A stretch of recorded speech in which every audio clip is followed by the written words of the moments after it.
2, verses 11 to 20. Shri Bhagavanuvāca Aśochānandvaśochastvam Prajñāvādāṃsya bhāṣase Gatasunagatasunśca Nānuśocanti panditaः Nate vāvam jātu nāsam Natvam me janādipāः Nacaitana bhavishyāmaha Sarve vayamatah param Dehinosmin yatā dehe Kaumaram yavvanam jara Tata dehantara praptihi Dhīrastatra namuhyati Mātrā svarshāstu kaunteya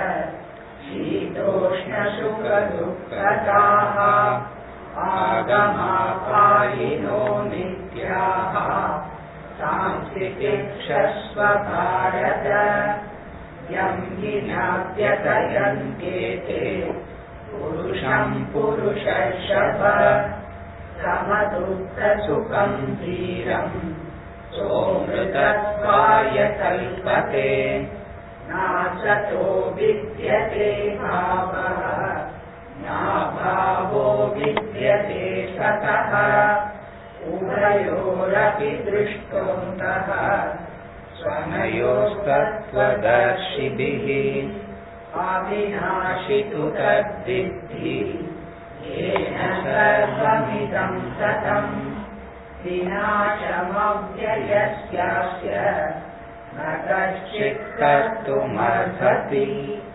Antavantahi me dehaha Nityasyokta sharirinaha Anashino prameyasya Tasmadhyutyasva bharata Yayenam deti hantaram Yaschainam manyate hatam Ubhau kauna vijanitaha Nayam hanti na hanyate Najayate mriyate va kadachin Nayam bhutva bhavita va na bhuyaha Ajo nitya shashvato yam puranaha Na hanyate hanyamane sharire.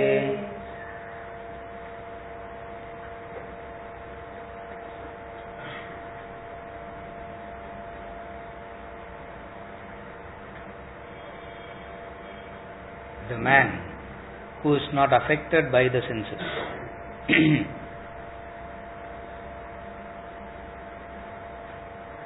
Balanced in pain and pleasure, steadfast, he is fit for immortality.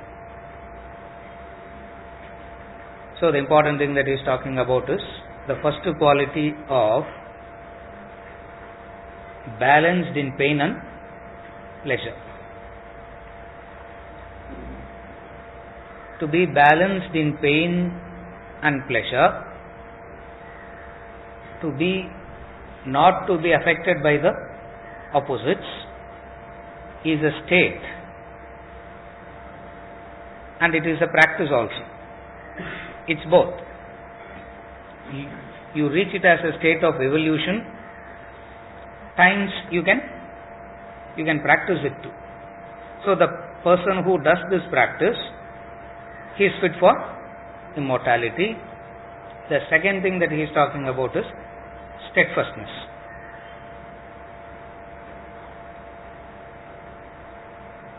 Steadfast in the practice.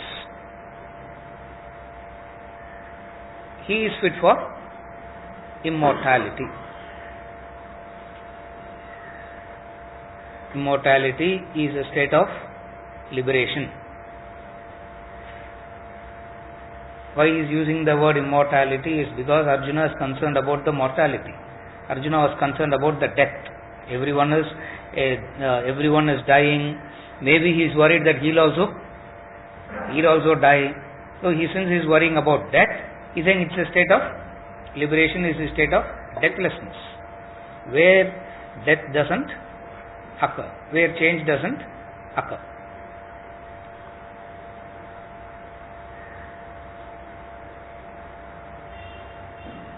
The senses contacting the world, experiences. The mind interpret those experiences as pain and pleasure. The senses contact the world. At that contact point there is no pain or pleasure. Just as the eyes register a sight. Registration is not, seeing is not pleasurable. What gives pleasure or pain?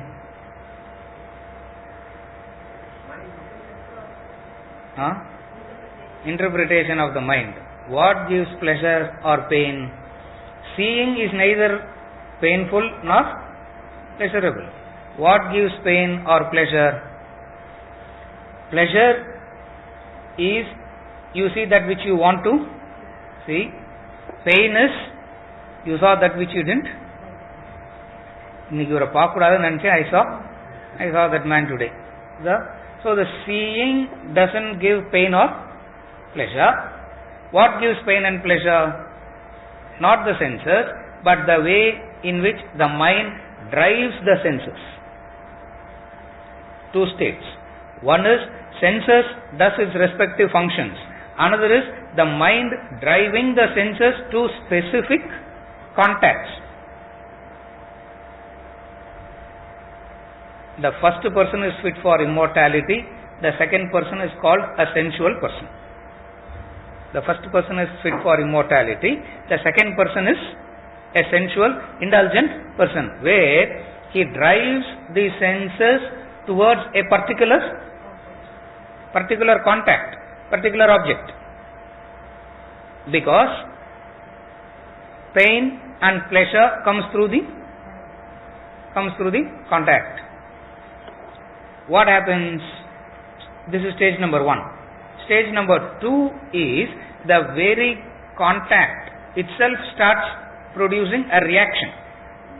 First, the mind drives the senses. Carefully follow step number 1.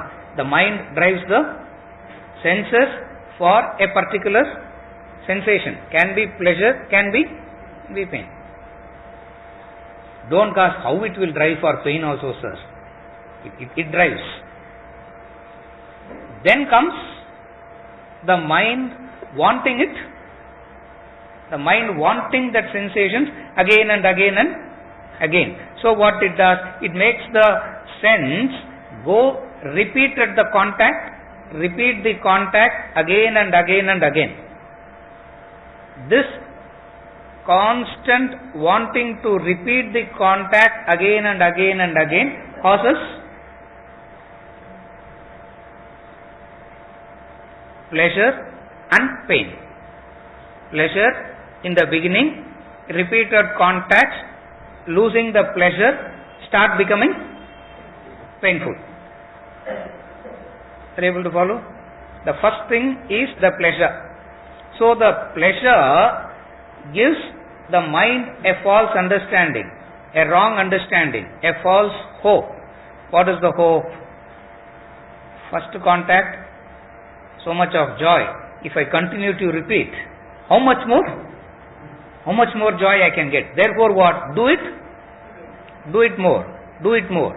Do it more. Contact again and again and again. In this attempt of repeated contacts, it loses the joy, and the very contact starts giving the very contact that gave pleasure now give pain. Therefore, when you are contacting pleasure, you are creating an opportunity for pain also. Wise one understanding this, he remains balanced in pain and pleasure. Are you able to follow? When he understands that he is creating a pleasurable contact, through the same thing he is creating opportunity. He is creating a situation in him where he has to go through pain. Anything that gives you pleasure has to give you pain. Why is one understanding this? He remains balanced in pain and pleasure. The person that gives you joy is the person that gives you sorrow also. It's not two different human beings. The same person that gives you joy is the same person that gives you sorrow also. So when you are contacting for joy, what are you creating in that contact? Future sorrow. And that future sorrow, a hope. You change to someone else, and then another cycle of pleasure and pain starts. So thus a human being keeps going through the cycle of pleasure, pain, pleasure, pain, pleasure, pain. When you are currently going through pain and pleasure, practice titiksha, previous verse. Now he is saying, come out. Get out of it. Then you are fit for immortality. And don't worry about death, Arjuna. Don't keep crying over the death. Because you crying over death implies you are carrying a wrong understanding. You crying over death implies you are carrying a wrong hope, a false hope. Some expectations that you are carrying. When that expectations gets devastated, you start crying. Everyone is agitated, everyone is disturbed, everyone is crying because they understand death as change, understand death as the uncertain fact of life. Uncertainty as the fact of life. All plannings are done in the backdrop of uncertainty. You need to blind yourself to the uncertainty and plan as though it's going to happen. Then only you can do. The moment you bring in the moment you become aware of the uncertainty element, what happens?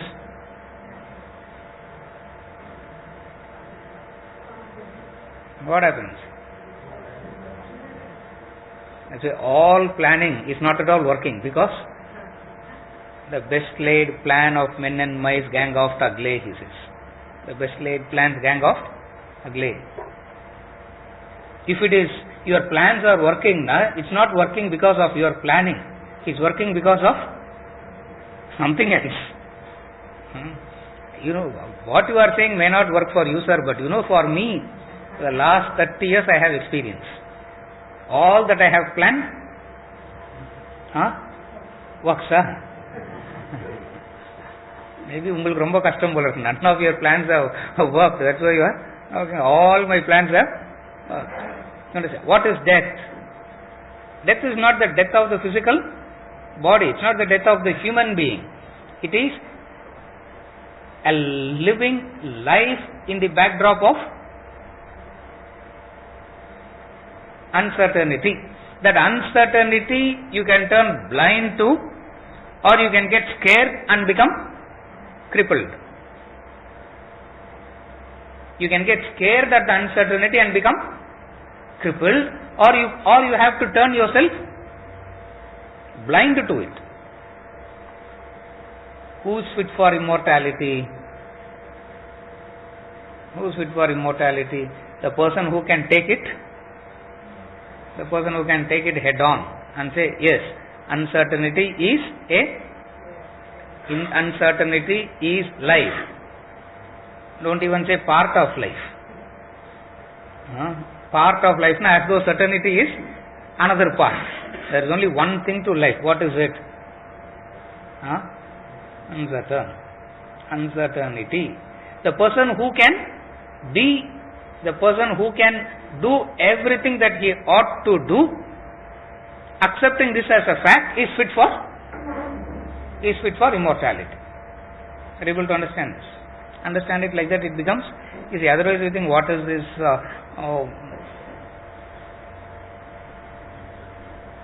mortality and immortality?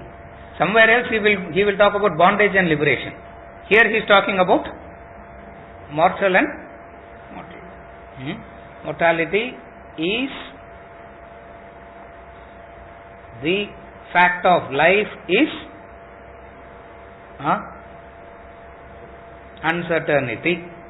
All your plans, all your efforts, everything that you do is in the background of uncertainty. One set of human beings turn blind to it completely. Another set gets crippled looking at this uncertainty. Who is a man fit for immortality? A person who can plan as though it's a certainty and fully understands that the truth will show its face at any point of time. He is fit for immortality. He can remain balanced. He is only trying to explain what it is to remain balanced. To understand what it is to remain balanced, you need to understand what causes imbalance. Once you understand what causes imbalance, you can avoid that. What causes imbalance? The hopes, the expectations. The hopes and expectations are against the truths of life. What is the truth of life? Uncertainty.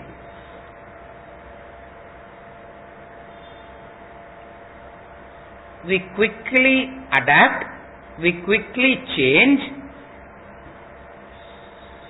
and this adaptability, this change makes us blind to, makes us not pause and think, all the plan that I did didn't work and I quickly changed. With all the hurt, I am starting another plan. Yes, sir. Yes.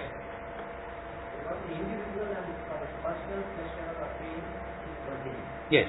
Suppose A senses see something happening, yes. There's going to be a helper to the community. Yes. Yes. Even though it's not for the personal pleasure of him, but it is for the community as well. He gets a welfare. Yes. Then it is falling into this. No. That falls under Karma Yoga. He is doing Loka Sangraha Mevapi. In the 3rd chapter he is going to say that. That is called, that turns into Karma Yoga, where he is unaffected, unbothered by his personal pleasure or pain, seeing, doing that which causes welfare to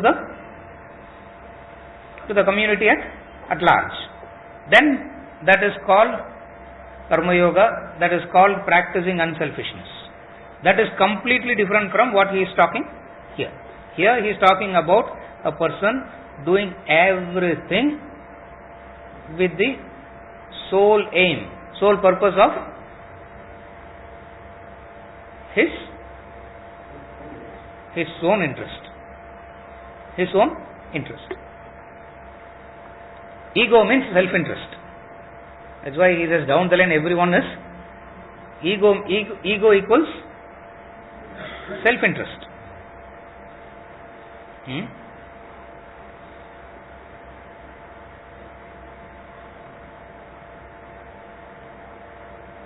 A genuine understanding of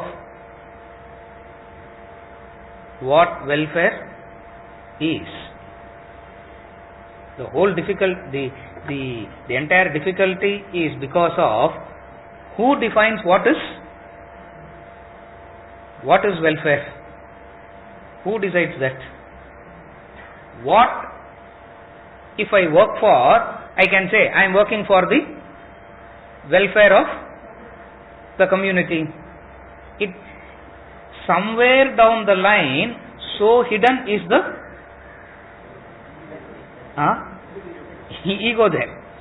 Somewhere hidden. Somewhere the ego goes into the hiding there. What is the hiding?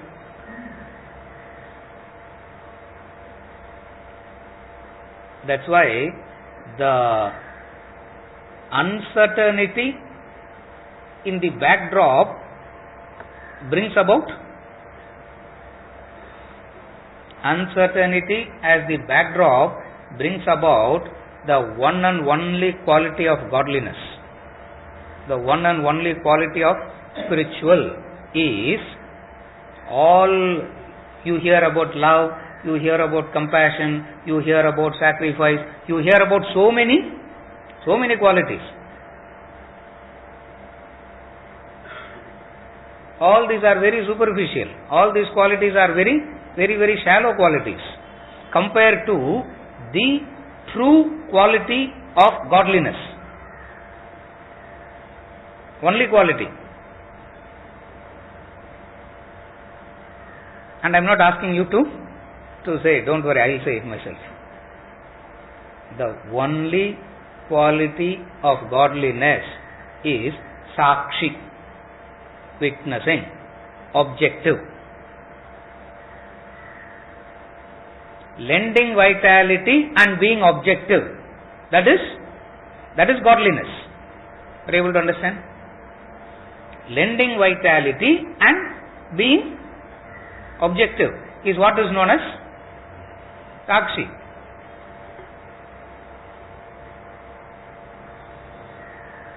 To be compassionate versus being objective, which is far more difficult? To be objective to compassion is very difficult. It's very difficult. Almost impossible. That's why he says balance. Balance means the state of objectivity.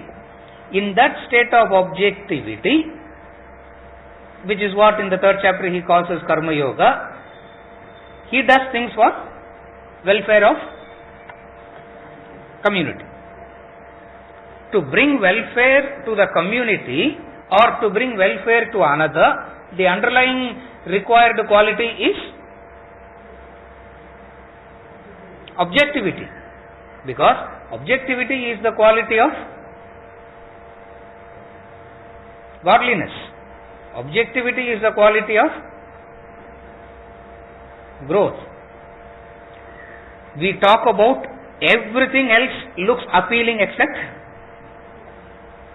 except objectivity, because in objectivity, why it's so difficult to get interested in objectivity? In objectivity, a non-doer attitude is necessary. In compassion, doership enters. To be objective is to do and not have doership. How is it possible? You understand? That's why in Karma Yoga it gets that much difficult. And yet, it is true that whatsoever is done objectively for the welfare of others. Here he is talking about exactly the opposite. Is it okay? Here he is talking about something exactly the opposite. What is it?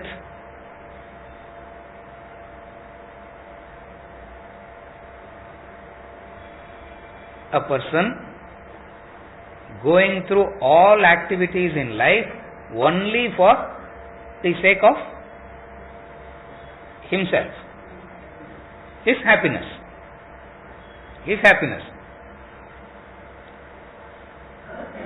I want my daughter to be healthy because I can't see her suffering.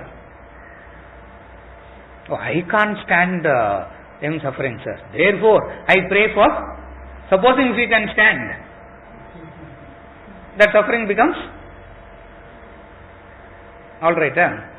But then why only one human being? Now, can you be like that too? Everyone, because everyone is suffering through something or the other. So beyond a point, you really don't know.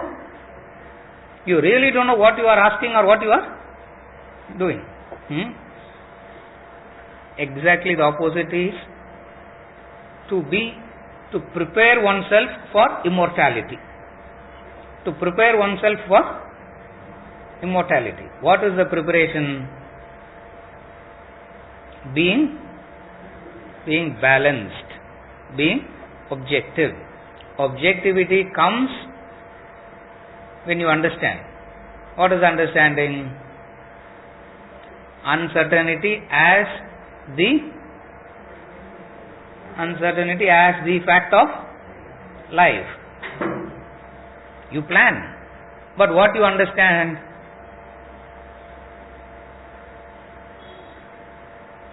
You plan, you do all your planning, all your actions are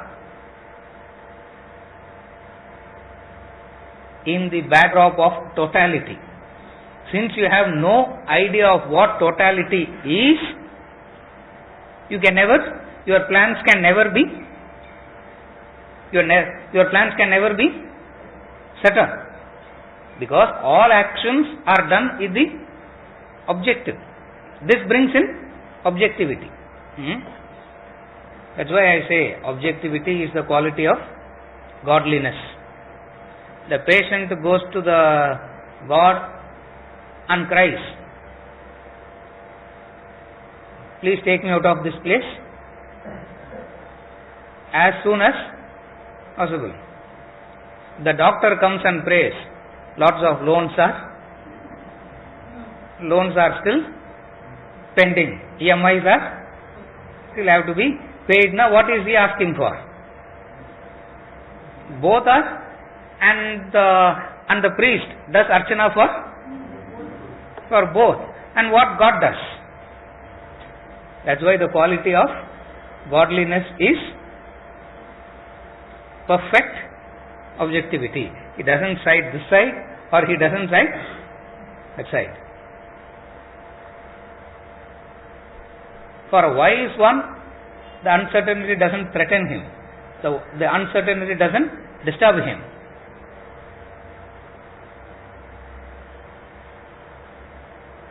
Another example. The tiger wakes up and chases the deer. The deer wakes up and runs. Data analysis.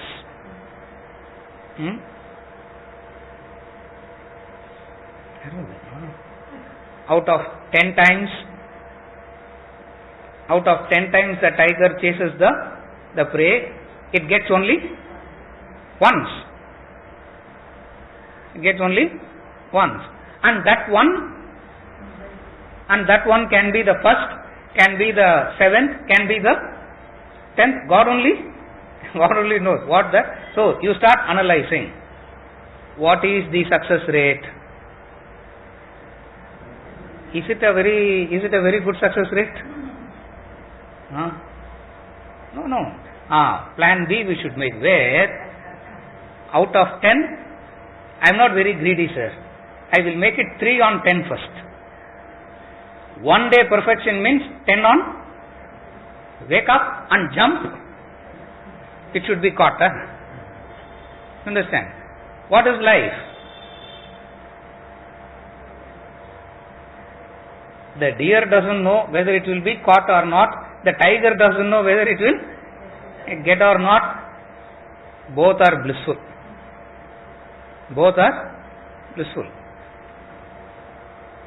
Adukku animal life better, sir, no, don't say. Yeah, it's still an animal. A human being alone can live this consciously. A human being alone can live this state consciously. This conscious living makes you fit for immortality. Because what is not catered to here, what is not being attended to here? Your ego. You follow what I am saying? So in that sense, balanced in pain and pleasure is fit for immortality. Otherwise we think immortality means we should do lot of punya, no?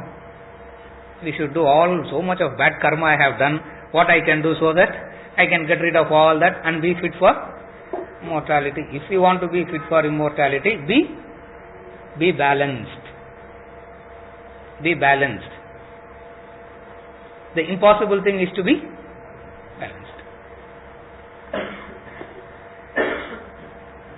Love can turn into hatred, hatred can turn into love. But to be balanced is very difficult. Your love can turn into hatred and the hatred can turn into love, because one instant is enough for the love to turn into hatred. Just one thing is, as one instant, one incident is enough, one word is enough, one situation is enough, where the love turns into hatred. Something is enough for the hatred to turn into love. But to be balanced is very difficult. To be balanced implies you do not have a value for both.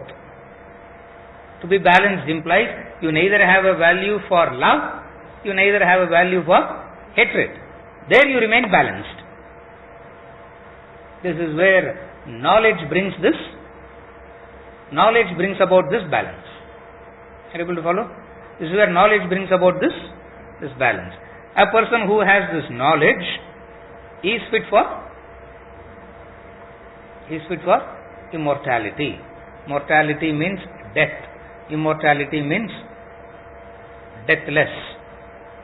Alternatively, they keep using this word. Sometimes they talk about death and deathless. Sometimes they'll talk about bondage and liberation.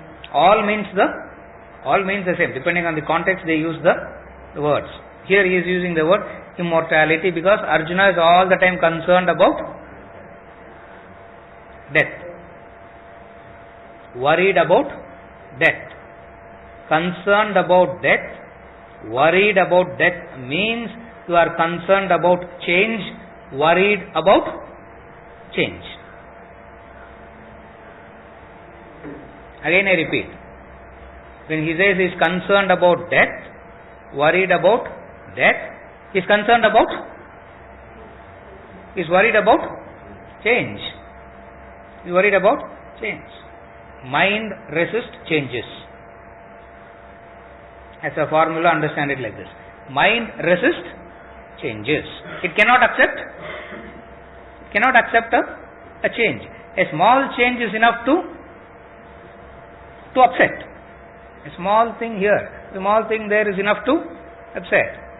That's why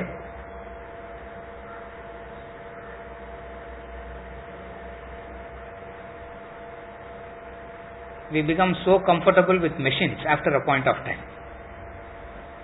After a point of time, we get so comfortable with a machine rather than a human being, because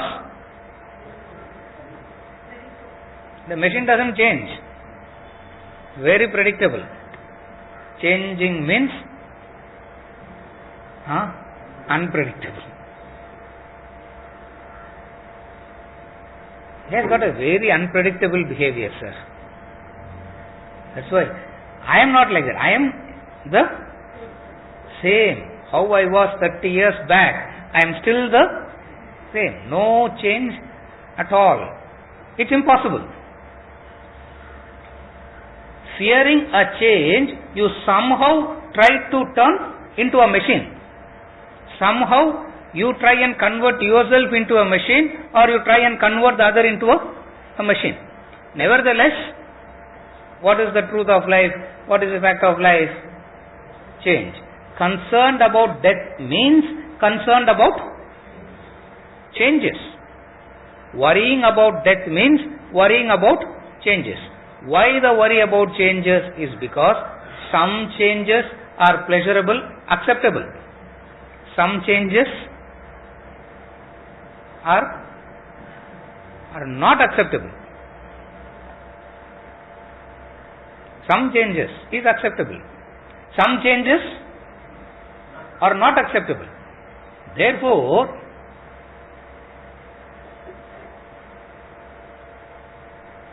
I worry about a change. What is the worry? It should happen in the way that I want.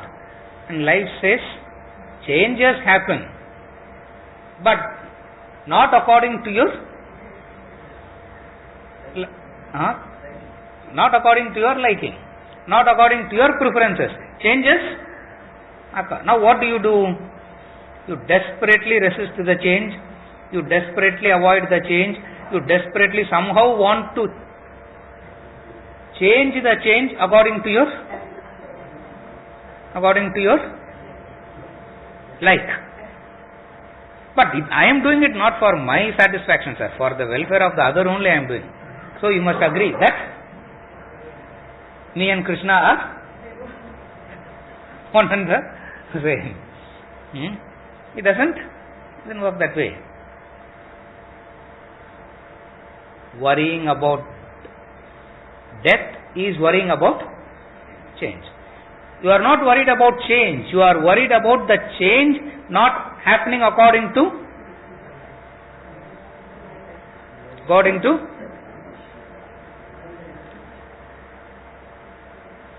your preference.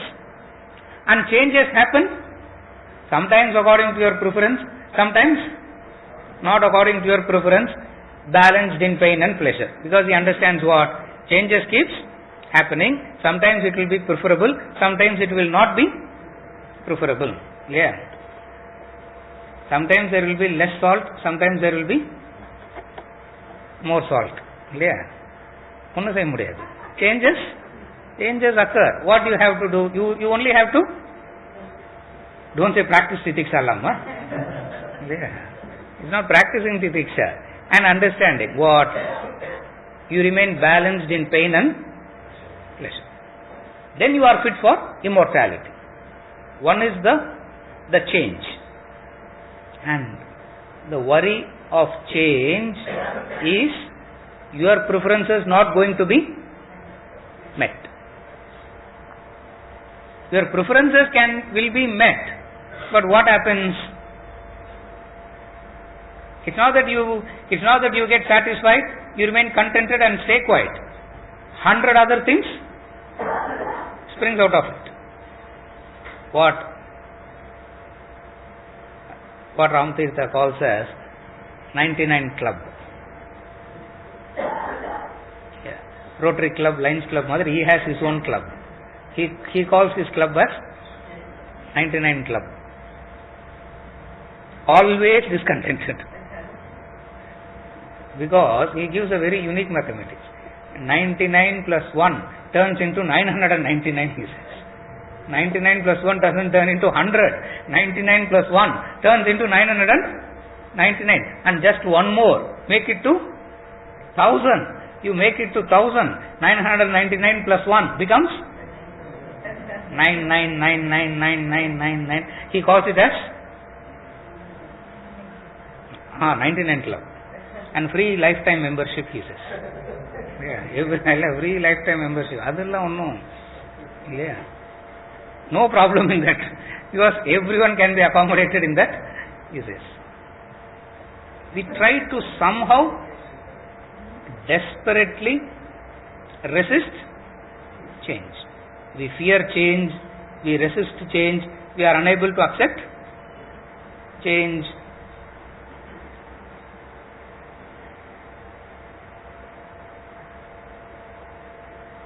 The first white hair is enough to bring. The first white hair is enough to bring paranoid. I am getting old. Yeah.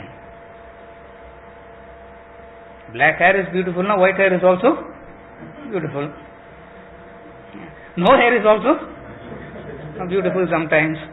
Half hair and half not hair is also. The change occurs. All we call as growth, what we misunderstand as growth, is somehow to keep the changes according to our growth means the change happening according to my preference. And the preference of one and the preference of a group is against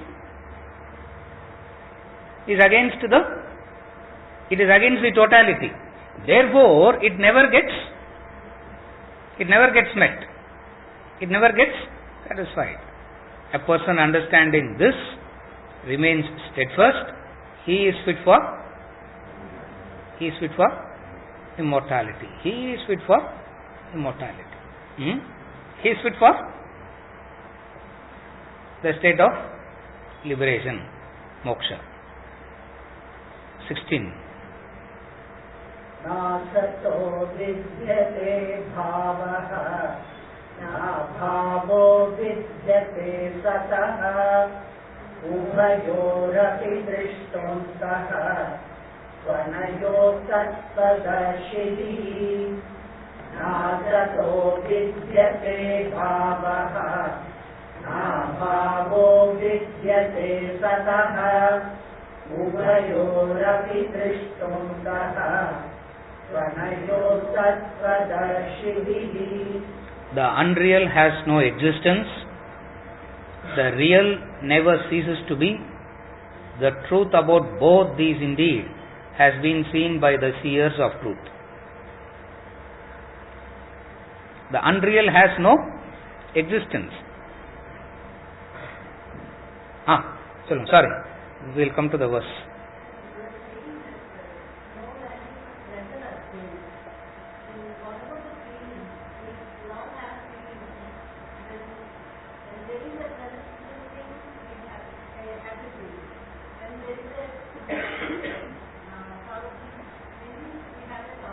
Yes. Yes.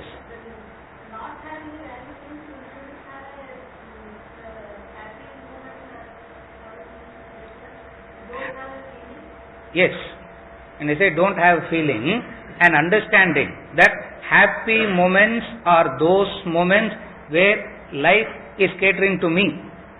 Sorrowful moments are those moments where life is not catering to me. Blissful moments occur when things are happening in my way. Painful moments are those where it's not catering to.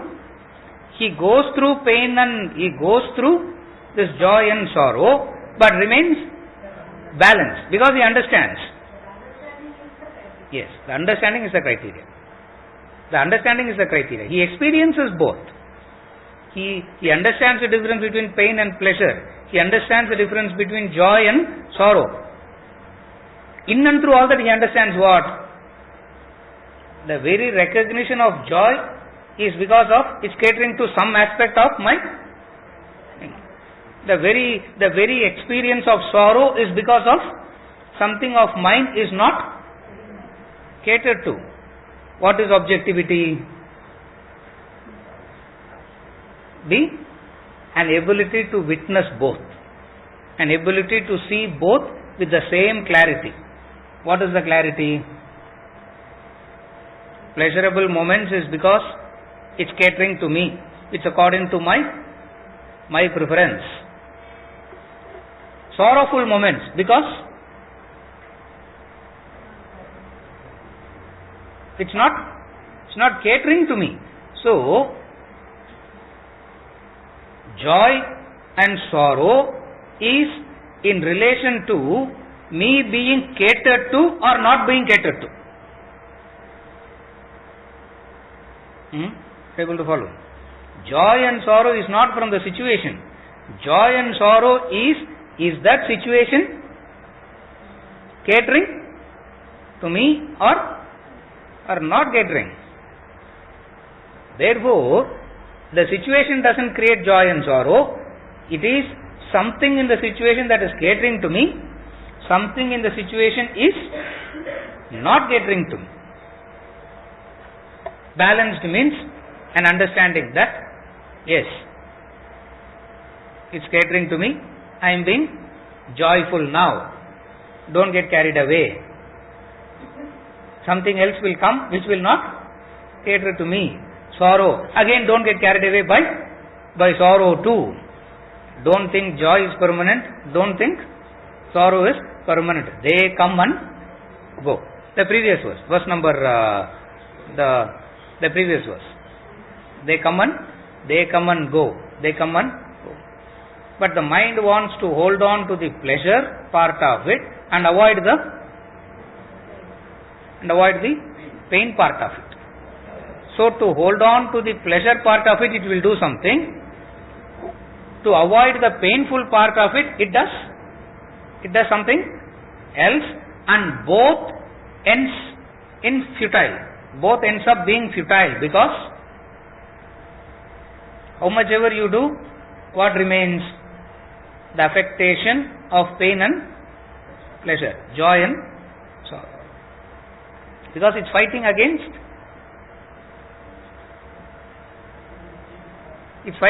what?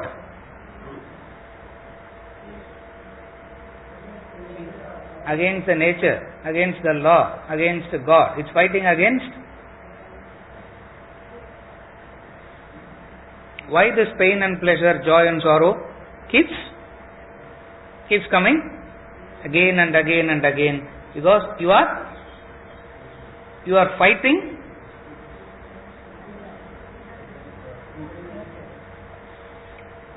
nasato vidyate bhavaha na bhavo vidyate sataha. Verse number 16. It doesn't. You are fighting something which has no existence. You are fighting something which is not there. You are fighting that. You create it, you give it a reality, and then you try to box it out. How much ever you box it out, the shadow doesn't get tired. You get tired. That's why the philosophy is revolving around these two words. Is it okay? Is it okay? The two words, Sat and Asat. Yes.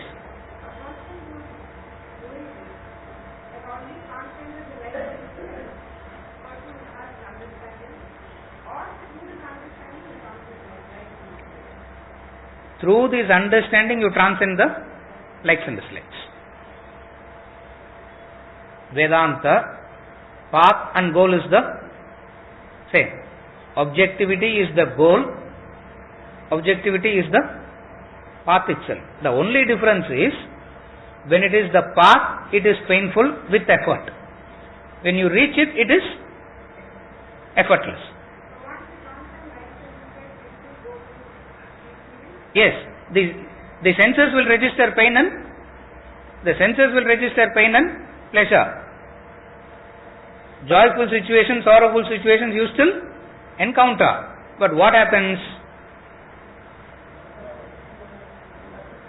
It doesn't affect you in the relative sense. In the absolute sense, if you mean transcending in the absolute sense, it ceases to exist. It ceases to exist. That's the state of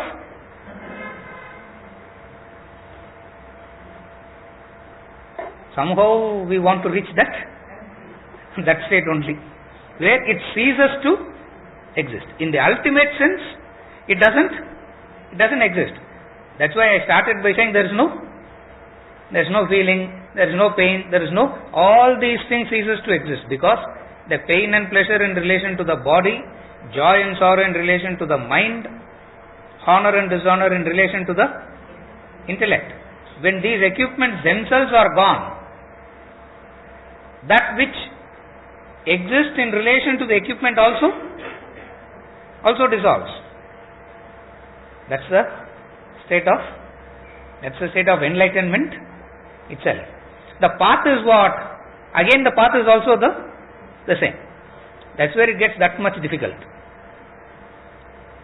Do something else and you land it up, and if you land up here, it becomes.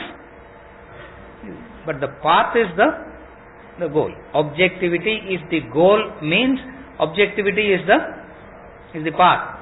If sannyas is the goal, the path is also sannyas. Man of enlightenment has vairagya, the seeker also has to The only difference is what? Here it is done with effort. The person keeps slipping and he has to pull himself up. In the case of the man who has transcended, nothing exists. That's why he says all this is part of the dream phenomena. It doesn't even exist. He takes that stance. The person who has transcended completely takes a different stance. The stance of the whole thing is a non-existing entity.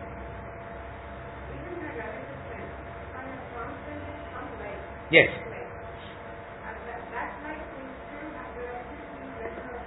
No, you will not. Anything lower you will not feel. Anything lower you will not feel. If I am stuck to the level of the body, bodily disturbances are highest. If I have moved to the level of the mind, emotion, the bodily disturbances ceases to affect.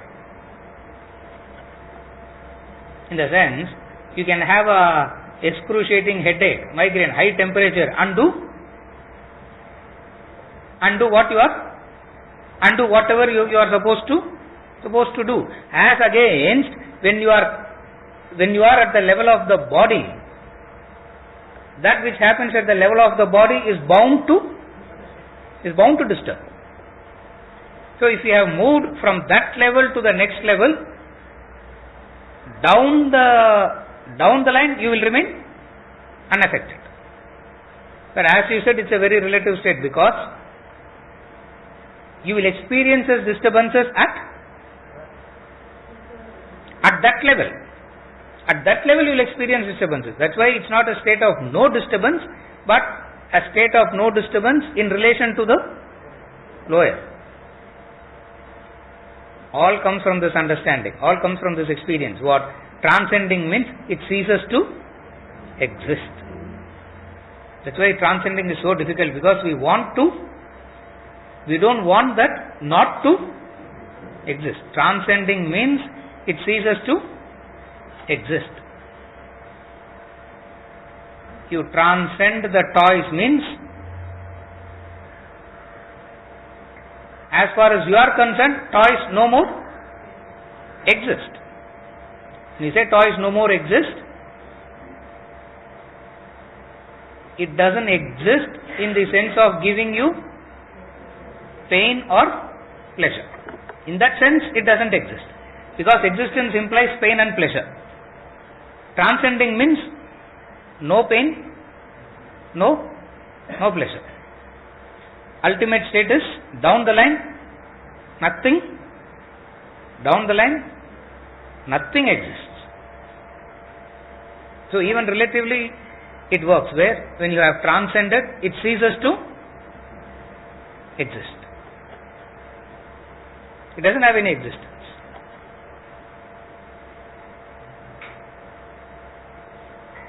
Very difficult to accept the fact that it will become it will vaporize into nothing. Very difficult to accept that it's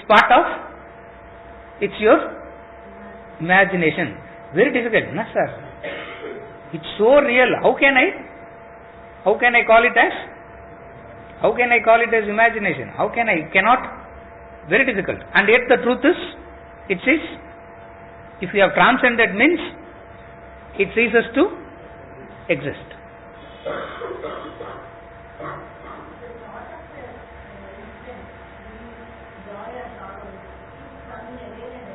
Yes. Yes. The thought comes back again and again and again, produces joy or sorrow. Means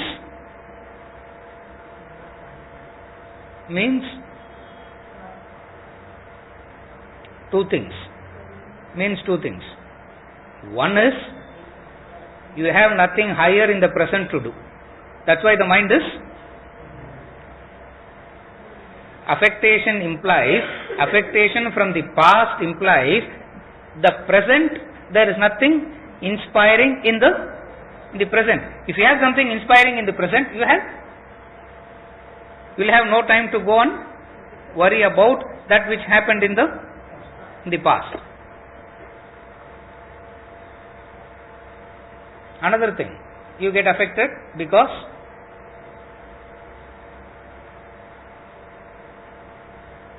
the intensity of your desire is the intensity of the desire is so strong that you are not able to reconcile, that you are not able to come to terms. What?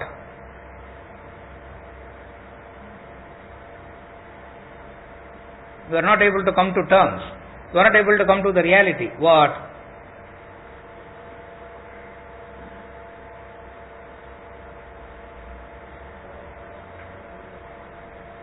The situation has changed. The situation has, it is that inability to come to terms with the fact. What is the fact that it is? It's changed. But the mind is holding on to the past. Because the intensity of the desire, the intensity of the desire is so strong that experience was in contrast to it. So the sorrow is so deep, it keeps coming again and again and again. Are you able to follow? It's directly related to the intensity of your desire.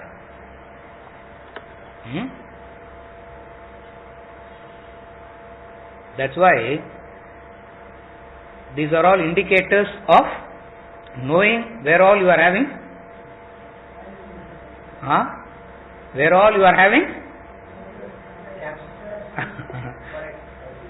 desires. Affectations is an indication of your strong desires. That's why affectation is still there. It depends on the intensity of the desire. The first one is the way in which you get over it. Keep something so inspiring all the time that you have no time to. Only if you don't have anything inspiring in the present, what will happen? See, the mind moves. The movement of the mind always happens only when the present is not inspiring. See, like for example, 1 hour 15 minutes class. It's impossible that 1 hour 15 minutes will be. There are moments it will be very nice, very inspiring. There are moments it is so dull, dragging. Witness yourself in both. The mind keeps wandering. That's the time suddenly you will realize, oh, ivlo cobwebs irukudha inga. Suddenly you will realize the cobwebs. Suddenly you will realize why this is happening, why that is happening. The present is not able to hold it. The present is not inspiring. Correct, sir. Unga class don't blame it on me. Correct, sir. Adu unga problem. You have to. It is your responsibility. You should keep us engaged, interested. Dance get up and dance only to keep the interest going. Okay. Yes, sir. Is it okay, ma? Yes, sir. Is there any way to convert your sorrow into joy? The way to convert joy into? Not joy, sorrow.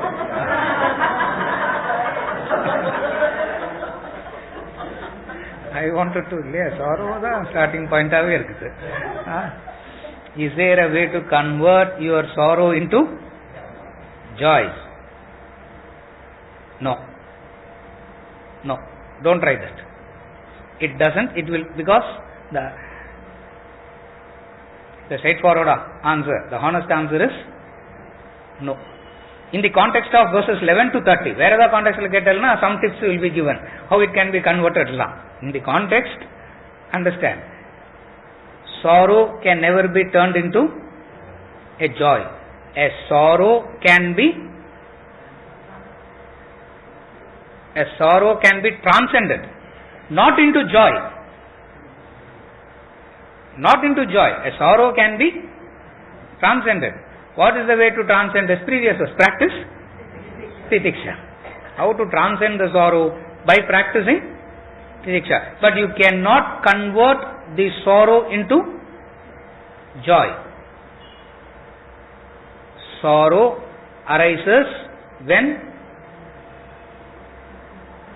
the cause for sorrow is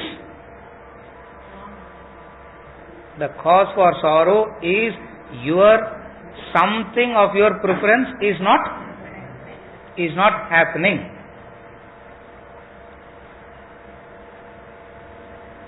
That causes sorrow. Is it the happening that is causes sorrow, or your expectation that is causing sorrow? It's not the happening that is causing sorrow. It is the expectation that is causing sorrow. Therefore, to transcend sorrow, by dealing with the situation you cannot transcend sorrow. You can transcend sorrow by dealing with your expectation, because it is expectation that is causing the sorrow. To deal with your expectation means to deal with your likes and dislikes. So, sorrow can never be converted into a joy. It's not possible. It's a hope. It's a hope which goes on as positive thinking, which goes on as you should be very optimistic. You should see the positive. All this is not converting sorrow into joy. All this is creating a fresh round of expectation, sowing fresh seeds of expectation. Changing your expectation, you can convert sorrow into joy, right? When you change your expectation, sorrow ceases to exist. Bliss happens. When your expectation ceases to exist, sorrow disappears, bliss exists. Why I am not using the word joy is because that joy has the potential to turn into sorrow again. Bliss is something different. That's why I said sorrow disappears, joy disappears, what remains is bliss. If you want to call that as joy, you can say. It doesn't, and then we'll be only playing with words. I'm not saying that. I'm only saying when the expectation goes away, when the expectation changes, what happens?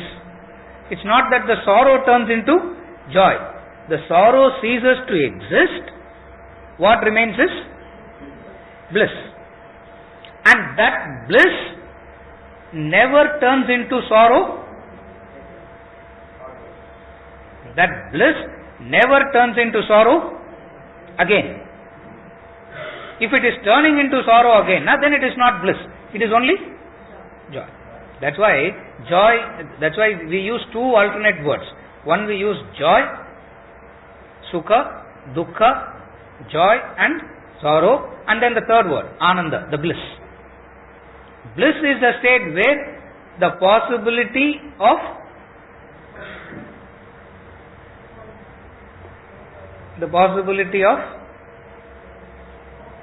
both joy and sorrow is eliminated. Just as the possibility of joy and sorrow is eliminated in relation to the toys. The toys taken away doesn't give sorrow. I come and gift you a toy.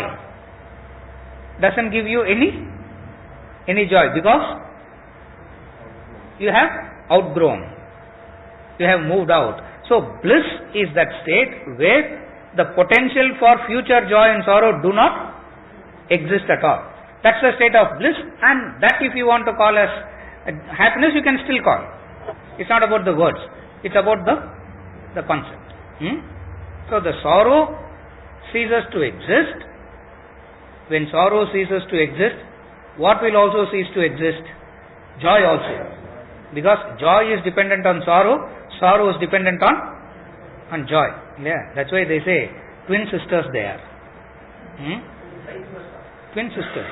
Sri Devi and அந்த பேரை சொல்லக்கூடாது இல்லையா, அதர்னு தான் சொல்லணும், பேரை சொல்லக்கூடாது.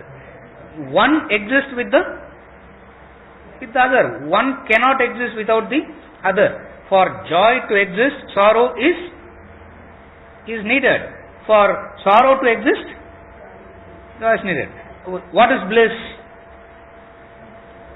A state above both. A state above both. In that sense you can say the sorrows are transcended. Within brackets, or tell yourself, along with the attempt of trying to transcend the sorrow, you have to transcend the joys also. If you are making an attempt to get rid of the sorrows of the toy world, you need to get rid of joys also. But then what we do? Innocently, ignorantly, foolishly, what we do? We try to eliminate the sorrow part and keep the joy part. It's impossible. In that sense, it works. Is it okay? Therefore, joy cannot be converted into sorrow. Joy and sorrow combined can be converted into bliss. Joy and sorrow both can be converted into bliss. Surya? Yes. Isn't that the sorrow is always in the garb of joy, therefore joy is also a form of sorrow? Yes. So we are never joyful in the first place. Yes. Joy comes in the garb of sorrow, sorrow comes in the garb of joy. Later on, he is going to say, the wise one knows how to see the garb. When joy comes, he is able to see the sorrow hidden inside of it. When he is seeing a sorrow, he understands what? That sorrow is going to create a potential for future joy. Joy comes in the garb of sorrow, sorrow comes in the garb of, alternatively, it keeps coming. It doesn't come straight. Yeah. That's why the world, there's nothing straightforward in the world, means hidden only. It has to hide. It never. That's why he always says, no. If good things were good in the beginning directly, if bad things were bad in the beginning directly, there's no problem. But the difficulty always is, because it comes hiding, because the nature of ignorance is to hide. The nature of ego is to hide. The nature of ignorance is to hide. That much of knowledge and understanding is required to segregate the two and understand. That much of knowledge and understanding is required to segregate the two. What is the two? What comes as joy, remove the garb and see. What comes as sorrow, remove the garb and see. Not the hope you develop. Endure that, sir. One day everything will become alright, no? இப்போ கஷ்டமா இருந்தா கூட one day it will everything will come. But அது எவ்வளவு நாள் ஆகும்? 3 days, 3 months, no, 3 years. எவ்வளவு நாள் ஆகும்? How to make it? All bargaining starts, all attempt starts only when the hope is able to follow. Only when the hope is kept there. Here he says, see the reality. See it head on. What is seeing it head on? Ego is that, ignorance is that which doesn't come direct. That's why the spiritual quality is arjavam, straightforwardness, he says. The spiritual quality, he says, is straightforwardness. Because the nature of ignorance the nature of ego is to hide. Nature of ignorance is to hide. One of the spiritual quality, he says, is arjavam. Arjavam means straightforward. Straightforward. Joy is joy, sorrow is sorrow. Be straightforward and keep moving. You follow what I am saying? You are right. It always comes covered. It doesn't come straightforward. It is the intellect that can penetrate and see and understand. Because you need that penetrating capacity, because it's covered. Layers and layers and layers of covering. You need that much penetrating capacity to remove the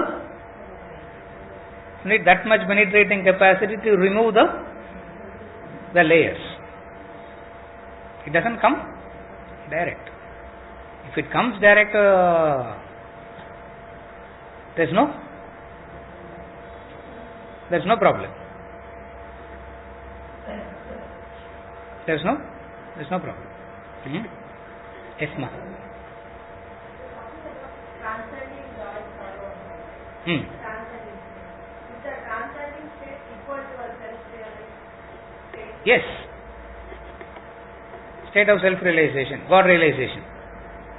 Now when we are in a waking state, we think about that being state as false and Yes. being as false. Just as this same as when you are in the Pudiya, Yes. the waking state is also false. Very correct. Exactly the same. Correct. Very correct. All means the same. Yes. Yes. All are same. Transcending, self-realization, God realization, immortality, moksha, liberation. All means the same. All it means is what? You have transcended the opposite. You have transcended the duality. All means only one thing. What? You have transcended the duality. What is the duality? Pairs of opposites. Joy and sorrow, heat and cold, whatever be the rich and poor, he gives on. So all these opposites. It is the same.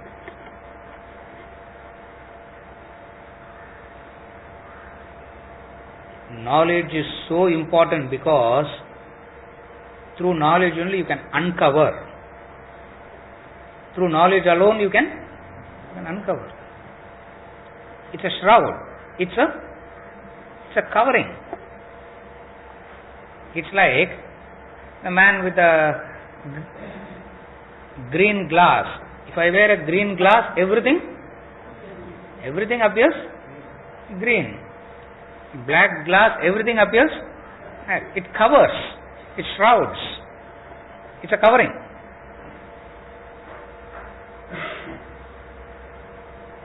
Knowledge says, see it as it is. First learn to see things as it is, and then see if you are interested or not interested. If you see everything as it is, straightaway disinterest comes, because you understand what? There's nothing in it. It's so hollow. It's so shallow. There is nothing in it. You transcend it. That's why this knowledge is required. This wisdom is required. This penetrating capacity is required because it comes covered. The child is 4 months old, 5 months old. Someone comes and picks the child up. The child starts crying. It looks for the mother, and when the mother comes near the child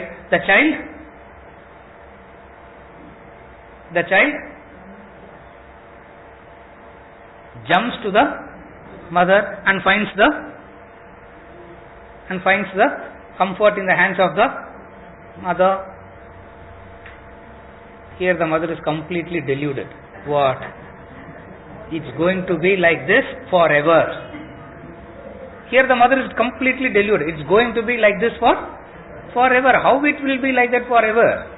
You understand? You have that knowledge, you understand what? You are only nursing the child. It is to develop wings and go. I am only nursing. There is no knowledge gives you that. Knowledge gives you that. Otherwise, you will say what? Otherwise, you will say, oh, how much I did this, how much I did that. You follow what I am saying? It gets completely deluded. The child says, I will tell my father. Father overhears that and thinks what? Whole lifetime my son will only say this. First thing when he grows up he says this. Knowledge gives you that. Knowledge gives you that capacity. As a result of which what happens? You turn objective. You will not turn critical. You will not turn bitter. See, if you are turning bitter, if you are turning critical, the pendulum has moved from this end to that end. You are not balanced. And understanding doesn't create any bitterness, doesn't create any hatred, doesn't create anything negative. That's why last week I remember saying, if you remember, in awareness, in knowledge, all that is negative will drop by itself. In awareness, in knowledge, all that is negative will drop by itself. In awareness, in knowledge, all that is positive will grow by itself. You don't have to make any extra effort to reduce something or to grow something. All you need is this awareness. Awareness means that penetrating capacity. You see it so clearly. You sympathize. You understand. You only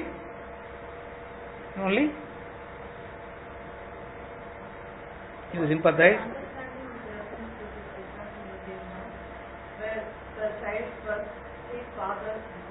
The child says, the father believes that for the entire lifetime, my son will